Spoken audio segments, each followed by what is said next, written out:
ये देखो भैया, सत्यम तीर्थ यात्रा के यात्री आज गोकुल में दर्शन के पश्चात भोजन का, सुबह के भोजन का आनंद लेते हुए आलू गोभी की सब्जी, रोटी, दाल, चावल, पापड़, सलाद, पपड़ी। हाँ बेटा, नीचे थोड़ी सी सब्जी और रोटी। हाँ हाँ ले लो, मैं आ रहा हूँ। नहीं तो बोलना अंकल ने बोला, जाओ रोशन अंकल ने बोला, ऐसा बोलना।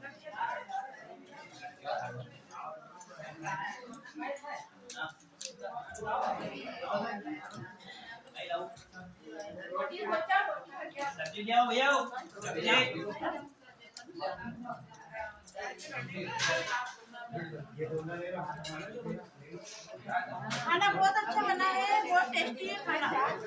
ठीक है, कोई समस्या हो तो बोल दिया करो, कोई दिक्कत नहीं, अधिकार है तुम्हारा। रोशन भाई बहुत अच्छा खाना बना। सब्जी बेटा, अरे इधर सब्जी ला, कोई तकलीफ नहीं है, इधर करो भाभी वालों को सब्जी दो।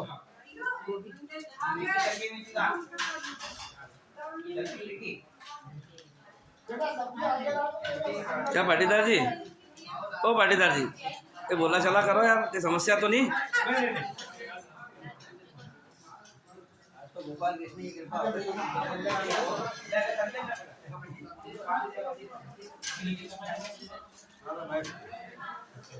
बढ़िया काम।